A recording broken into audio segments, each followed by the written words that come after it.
Hello. Today we want to talk about how to shorten your resume so it fits on 1 or 2 pages, depending on what you've chosen as your goal. Yes, this can be a huge stressor for many of our students, clients, for those in our audience. Mm-hmm. So we thought we would give you some of those tried and true tips that you can do to make some space on that resume. Exactly. So let's just talk about like pages, like number of pages, like what should be. What should be. Yeah. So recently I had a private client go through their resume and they were doing a screen share and I kept thinking, okay, this is 2, this is 3, this is 4. And I was like, this is 4 pages. They're like, no, I think it's 3. I said, no, it's 4. But regardless, 2 is the max. Right.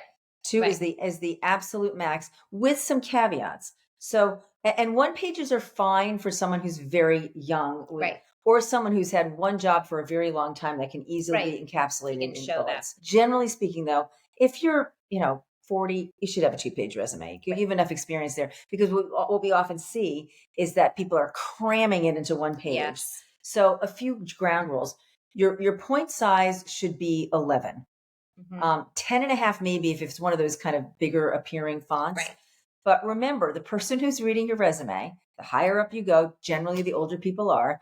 I mean, and Kelley's baby, and she already has reading glasses. Yes. I mean, you want to make it so people can read it. Yes, they can enlarge it. But remember, you get 6 to 8 seconds of a read. Right. If I have to go on and enlarge my viewing screen to read your resume, that's reason for me to go on to the next one without even looking at yours. Right. All right.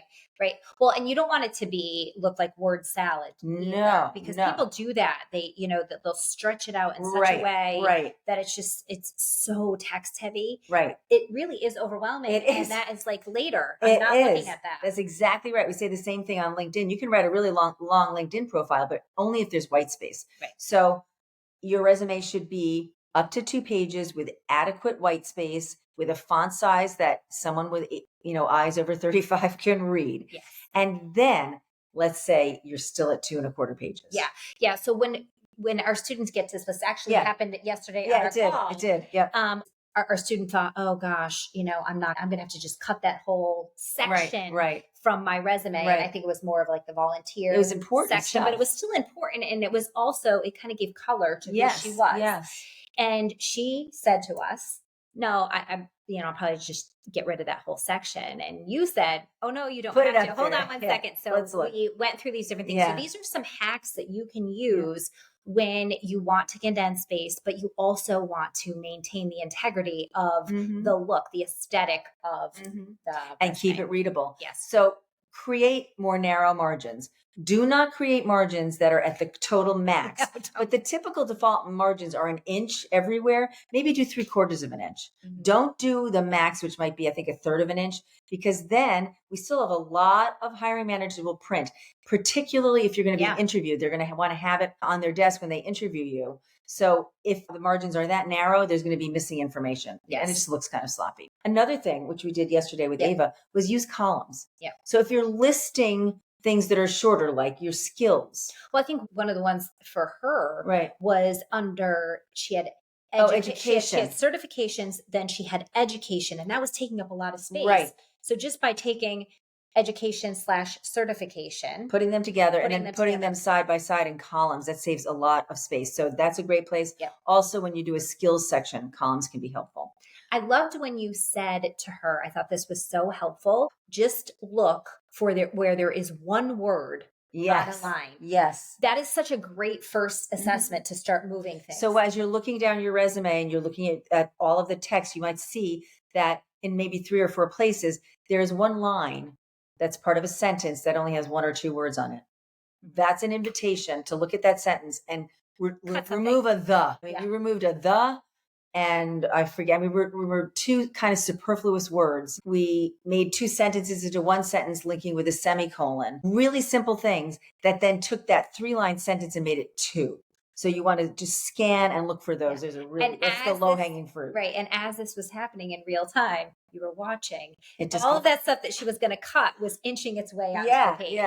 It was actually a great live example. Okay. So you talked about the redundancy of jobs. Right. So what happens a lot is you think you need to write all the responsibilities of each job. If you were using a really easy example, like working in advertising, you started out as an account coordinator, then you were account manager, then you were account executive. A lot of the responsibilities, a lot of the work that you did is the same. Don't repeat it. I don't need to know that. Another example, when you're talking about the work that you did, I don't think I talked about this with Ava, but we've talked about this with other students, where the job that I had from 1999 to 2006, right? I was there for 6 or 7 years, right? But it was 20 years ago. So that matters less to the hiring manager. I want to know where you started, but I don't need to know all the detail of what you did. So the 2 rules for how much space something takes up on your resume is if it's more recent, it gets more space and the longer you were there. So if the last job was 5 years and it's current or it ended last year, that gets a lot of space. But a job maybe 10 years ago that was only 1 year, a bullet or 2. Right. And then that early experience that was 22 years ago, even if it was 7 years, less space because it matters less. And that's another place where people can cut a lot. But there's also a caveat to that, right? Yes. Because there is a relevance question that you Yes. So let's talk through that a little bit. Right. So if the role early in your career, we were talking about my one client who had an early career in banking.